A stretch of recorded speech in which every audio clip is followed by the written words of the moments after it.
Hello minions, welcome to another video. This video is about women. It's Women's Month, if you didn't know. And then March 8th was National Women's Day, and I wanted this video to be out there, but as a woman, it's my month and I've been busy and I've been killing it. Before we get to the video, I feel like a lot of you guys are going to be mad because I didn't add certain people or certain stories. I'm talking about this is the best. This is the best. I am talking about what's happening right now that's the best, meaning storylines, title reigns, and character work. I'm not just talking about who are the best women wrestlers right now. There's a lot of great talent out there, but if they don't have any sort of character or storyline attached to it, then it doesn't fit my criteria. So go ahead, give it to me in the comments because I already know that you guys are gonna be like, well, how is so-and-so there but not so-and-so, whatever. And also, this is focused on WWE, Ring of Honor, and AEW. And if you haven't already, please make sure you check out the Patreon because right now we are just hitting it with the Io Shirai Stardom matches. I also give my WWE, PLEs, and AEW pay-per-view reviews on there. Let's get to the video. So first up here is Stephanie Vacker. That match that Stephanie Vacker and Mercedes Moné had at Forbidden Door led her to get called by Shawn Michaels. The way that she just so fluidly transitioned into NXT and now she's double champ, she just drags an aura everywhere she goes, and she's probably one of the most over women right now in all of the WWE. And we're talking about women that get major pops like Rhea Ripley and Bianca. Stephanie Vacker right now is a must watch, and we're going to put her in So Good because I'm very excited to see what else happens with her. She is double champ right now. You can probably see her being on the main roster maybe in a year or so. Next up here is we have Rhea Ripley, Bianca, and Io Sky story. I was so terrified because I thought that Io Sky was just placed in there, and I thought that they weren't going to shed so much light on her because Bianca and Rhea Ripley really have that story. But after Monday night's segment, Io proved that she damn well deserves to be a part of this story. I know she had her own discrepancy with Rhea, and I was trying to figure out a way where it could make sense for it to be a triple threat without making it seem like she's just placed in there. And I've been wanting a Bianca and Rhea Ripley match for about 3 years now. Even Bianca thought that Rhea was going to choose her when Rhea needed to choose somebody. So we're finally going to get Rhea and Bianca at Mania, but with the addition of Io Sky. That's my only concern that I was scared of, but after Monday, I am no longer concerned because that was absolutely beautiful storytelling. Outside of Macaulay Culkin and Rhea Ripley, Io also had the biggest pop of that night. That was because Rhea and Bianca wanted to treat her as their little sister and push her face. And the way that Io Sky responded, she slapped the crap out of both of these ladies. This is cooking up to be possibly one of my favorite build-ups to WrestleMania. So I'm just really excited to see what's happening. I'm going to put that in So Good. Next up here, we got Harley Cameron. Listen, I had the pleasure of speaking to her at the Queen of the Ring carpet. I was nervous because I'm me and she's her. I know how multi-talented she is and how charismatic and funny and beautiful she is. And she's whatever you see on social media, that's her. And I got so nervous that I messed up my question. I actually had 2 really good questions. Number 1 being, when are you going to drop that YouTube tutorial on just being iconic? Number 2 was going to be, so when do you think you're going to dethrone Mox and be the face of AEW? But that didn't come out. Another question came out because I was just so nervous and I blanked out and I forgot. I was in the presence of greatness. You know what I mean? So why is Harley Cameron here? Not only can she sing, rap, play the guitar, ventriloquist, she is damn entertaining. Ventriloquism. Do ventriloquism. The first time I actually started gravitating towards Harley was at the Maple Leaf Pro Wrestling show when she did that thing with Bubba and she was sort of like it was just so funny and out of pocket that I was like, that's funny, Harley. She started showing up on Dynamite and having her segments that she absolutely capitalized. We're talking about someone new to the professional wrestling game. But yeah, she just had a match with Mercedes Moné, arguably one of the greatest in the ring. And that was a damn good match. Really hope Toni Khan does not fumble with her.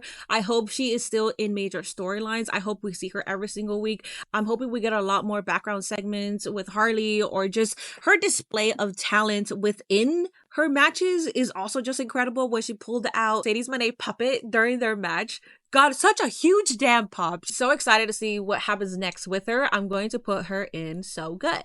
Next up here is we got Bianca, Naomi, and Jade Cargill's story. I thought it was Bianca and Naomi who did it. I thought they worked together. And then Jade Cargill attacked Naomi at Elimination Chamber. And then I was like, okay, so Bianca really, really did it. And Jade just wants Bianca to suffer because she's stuck in a pod. And she knows that she really did it, but she's going to hurt her friend, you know, as like payback.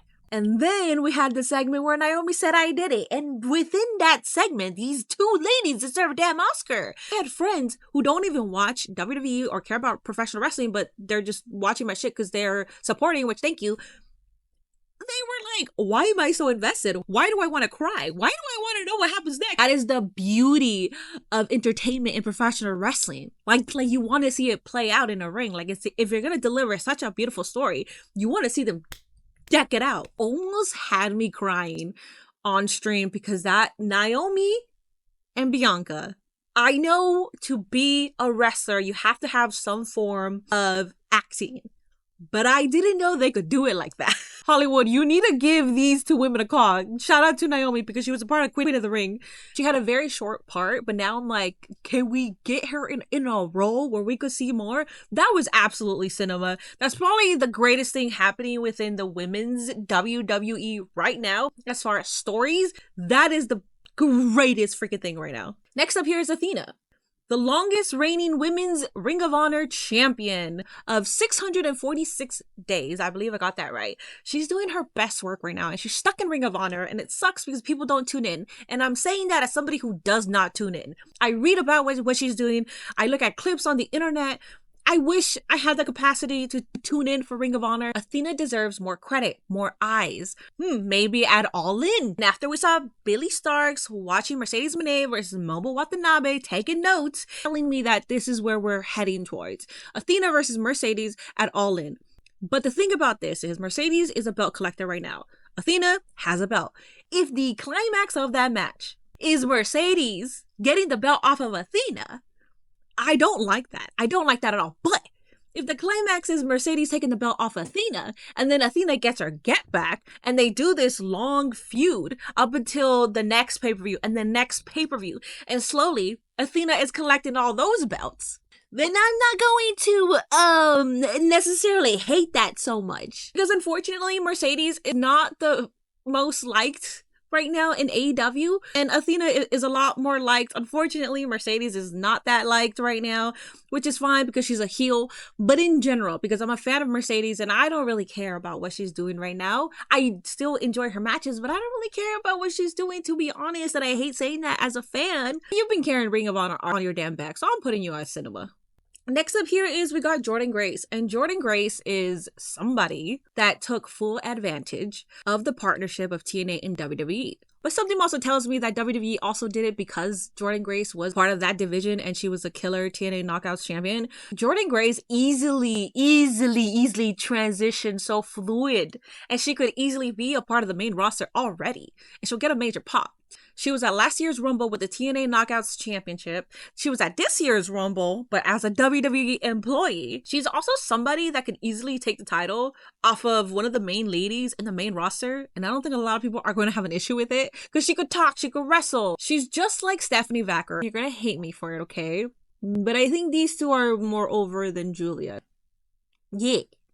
Next up here is we got Chelsea Green and Piper Niven. Piper Niven is so damn funny as a security detail. Chelsea Green is always so damn funny as well.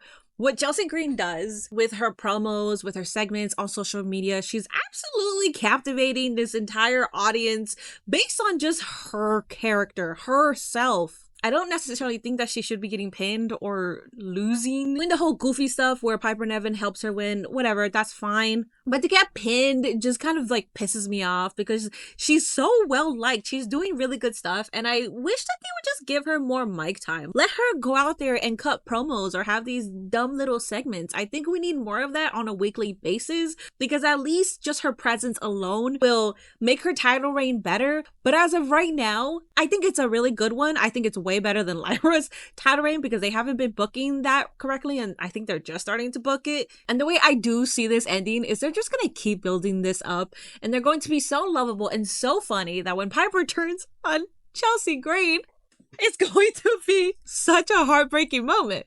But this is why I put it on the list, and I will put it as so good. And you guys already know I had to save the best for last, okay? You already know where I'm placing this, so let me go ahead and right there. Okay, listen, I could be wrong when I say this. You could remind me of other storylines and maybe I'll agree. But right now, my memory is serving, if it's serving me correctly. Mariah May and Timeless Toni, this is the greatest women's storyline of the decade. I didn't realize what was going to happen when Mariah May showed up after leaving Stardom. I didn't realize what was going to happen when Toni Storm wasn't Toni Storm anymore and she was Timeless Toni. What I saw happening though was Timeless Toni just becoming an iconic character, something that was very fun and new, something that I haven't really seen. Like, we've seen Miz be Hollywood, but we haven't seen like old school Hollywood in the way that Timeless Toni did it, because just her being seen in black and white is absolutely hilarious, especially when it was her and Deonna Purrazzo, which was a great damn feud, by the way. Their friendship was iconic. The betrayal was iconic. Timeless Toni coming back with amnesia, and I remember having an issue with it because she came back, I think it was on Rampage or Collision, and I was upset because I was like, why are you doing that? Why didn't she return on Dynamite? Not knowing that she was going to be Toni Storm but with amnesia. So she was over there thinking that this is her first time there, and it was absolutely brilliant. These two women can speak. These two women can wrestle. They were the perfect pairing. They were yin and yang. They were the perfect pairing. I don't know who paired it. Kudos to you guys for pairing these two individuals, because it wouldn't have worked if it wasn't these two ladies. If you don't watch AEW, but you hear about this storyline and you're like, I just want to know about this storyline. Well, shout out to Drop Mick, because they just dropped a beautiful documentary. I love all of their documentaries, but they dropped one from the very beginning of when Toni Storm lost the belt and then she started transitioning into Timeless Toni, and then Mariah May got there. Like, they did a beautiful job. And then at the finale of Revolution, when it said the end, they do a phenomenal job. So if you want to know everything about this story, make sure you check out Drop Mick. I absolutely recommend watching it all. I believe it's about like 2.5 hours, but if you want to know everything about this story from the very beginning, definitely worth it. And that's my tier list. Let me know down in the comments if you agree with me that this is the best things that are happening right now in women's professional wrestling. And again, I specifically mean with story, character, title reigns, not necessarily in ring, but the great matches with already good storytelling, character work, and title reigns is always a major plus. Let me know if you agree with my list. If you haven't already, please subscribe, join Patreon for more exclusive content. Until next time, bye.